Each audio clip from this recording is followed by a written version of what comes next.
ಹಿಂದೆಂದೂ ಕಾಣದ ರೀತಿಯಲ್ಲಿ ಈ ಬಾರಿ ಬೆಂಗಳೂರಿನಲ್ಲಿ ಭಾರಿ ಬಿಸಿಲಿಗೆ ಜನ ತತ್ತರಿಸಿದರು. ಬೇಸಿಗೆಯ ಮೊದಲನೇ ಮಳೆಗೆ ಜನ ಈಗ ಎಲ್ಲೆಡೆಯೂ ಕೂಡ ಪರದಾಡುವಂತಾಗಿದೆ. ಇಂದು ಸಂಜೆ ಸುಮಾರು 45 ನಿಮಿಷಗಳ ಕಾಲ ಸುರಿದಂತ ಭಾರಿ ಮಳೆಗೆ ರಸ್ತೆಗಳೆಲ್ಲವೂ ಕೂಡ ಜಲಾವೃತವಾಗಿದೆ. ಮರಗಳು ರಸ್ತೆಯಲ್ಲೇ ಉರುಳಿ ಬಿದ್ದಿದೆ.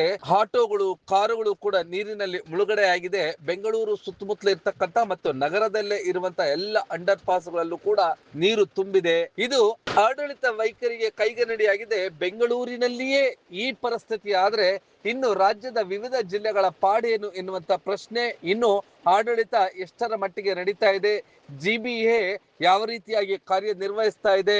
ಇತ್ತೀಚಿನ ದಿನಗಳಲ್ಲಿ ಭಾರಿ ಬಿಸಿಲು ಇದ್ದಿದ್ದರಿಂದ ಯಾವುದೇ ಕ್ಷಣದಲ್ಲೂ ಬೆಂಗಳೂರಿನಲ್ಲಿ ಭಾರಿ ಮಳೆ ಬರಬಹುದು ಎನ್ನುವಂತ ಹವಾಮಾನ ಇಲಾಖೆಯ ಮುನ್ಸೂಚನೆ ಇದ್ದರೂ ಕೂಡ ಈ ನಿರ್ಲಕ್ಷ್ಯ, ಬೇಜವಾಬ್ದಾರಿ ಅಧಿಕಾರಿಗಳಿಂದಾಗಿ ಇವತ್ತು ಜನ ಹೈರಾಣಾಗಿದ್ದಾರೆ.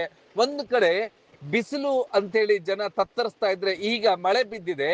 ಈ ಮಳೆಯಿಂದಲೂ ಕೂಡ ಜನ ಹೈರಾಣಾಗಿದ್ದಾರೆ. ಎಲ್ಲೆಡೆ ಕೂಡ ಮರಗಳು ಧರೆಗೆ ಉರುಳ್ತಾ ಇದೆ. ಕಾರುಗಳ ಮೇಲೆ, ವಾಹನಗಳ ಮೇಲೆ ಮತ್ತು ಎಲ್ಲ ಅಂಡರ್ ಪಾಸ್ಗಳಲ್ಲೂ ನೀರು ಜಲಾವೃತವಾಗ್ತಾ ಇದೆ.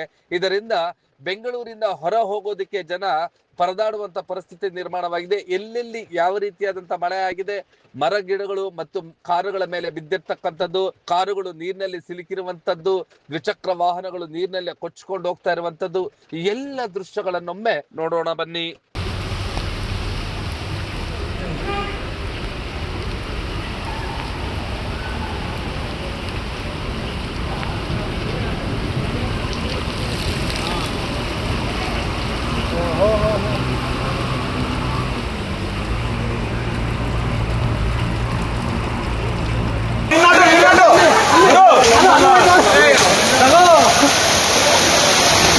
karma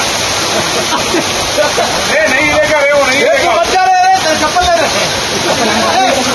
चप्पल अंदर छोड़ दे दास सर बेटे नहीं फास्ट ಒಂದೇ ರೈಜಲ್ಲಿ ಹೋಗು, ಸ್ಲೋ ಮಾಡಬೇಡ.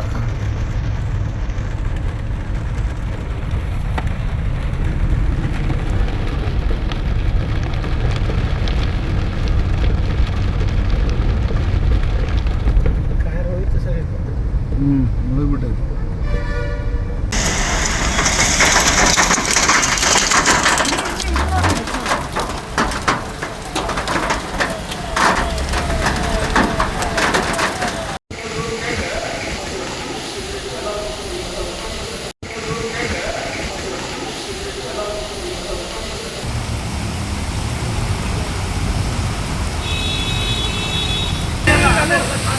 ಅಲ್ಲ ನಾನು ಹಂಗೆ ಹೇಳ್ಕೊಳ್ಳಿ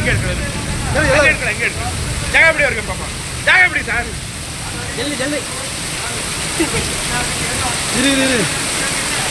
ಇನ್ನೊಂದ್ಸಲ ಎತ್ಕೊಳ್ಳಿ ಸರ್, ಇನ್ನೊಂದ್ಸಲ ಎತ್ಕೊಳ್ಳಿ ಸರ್, ಇನ್ನೊಂದ್ಸಲ ಎತ್ಕೊಳ್ಳಿ ಸರ್, ಇನ್ನೊಂದ್ಸಲ ತಗೊಳ್ಳಿ ಸರ್. ಆಗಲ್ವಾ? ಬನ್ನಿ ಸರ್, ನೀವು ಒಳಗೆ ಬನ್ನಿ, ಒಳಗೆ ಬನ್ನಿ.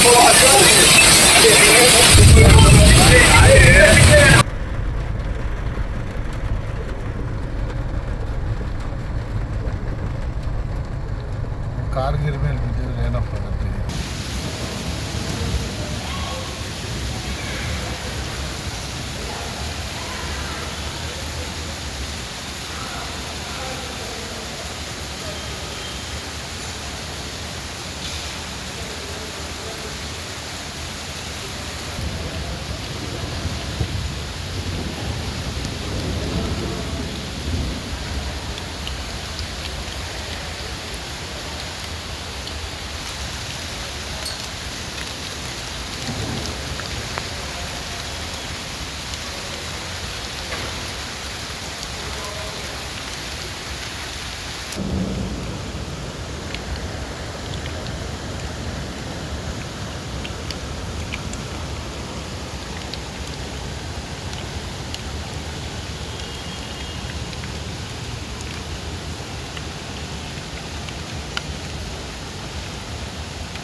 ये देखो भाई, ये डिवाइडर के ऊपर कार चढ़ गया और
ಹೌದಾ, ಓಕೆ ಇವಾಗ ಹಾಕ್ಬೇಕಲ್ವಾ?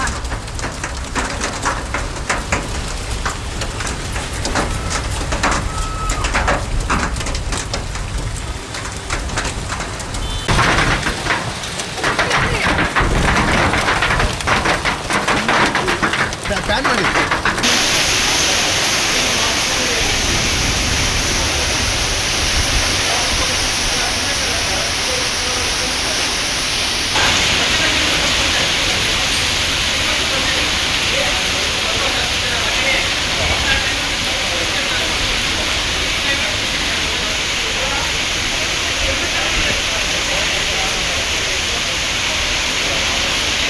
ನೀವು ಈ ಕೂಡ ಎಲ್ಲ ನಮ್ಮ ಚಾನಲ್ಗೆ ಸಬ್ಸ್ಕ್ರೈಬ್ ಆಗಿಲ್ಲ ಅಂದರೆ ಸಬ್ಸ್ಕ್ರೈಬ್ ಬಟನನ್ನು ಕ್ಲಿಕ್ ಮಾಡಿ, ಪಕ್ಕದಲ್ಲಿರೋ ಬೆಲ್ ಐಕನನ್ನು ಕ್ಲಿಕ್ ಮಾಡಿ. ನಾವು ಅಪ್ಲೋಡ್ ಮಾಡುವಂತಹ ವೀಡಿಯೋಸ್ ನಿಮಗೆ ನೋಟಿಫಿಕೇಶನ್ ಬರುತ್ತೆ.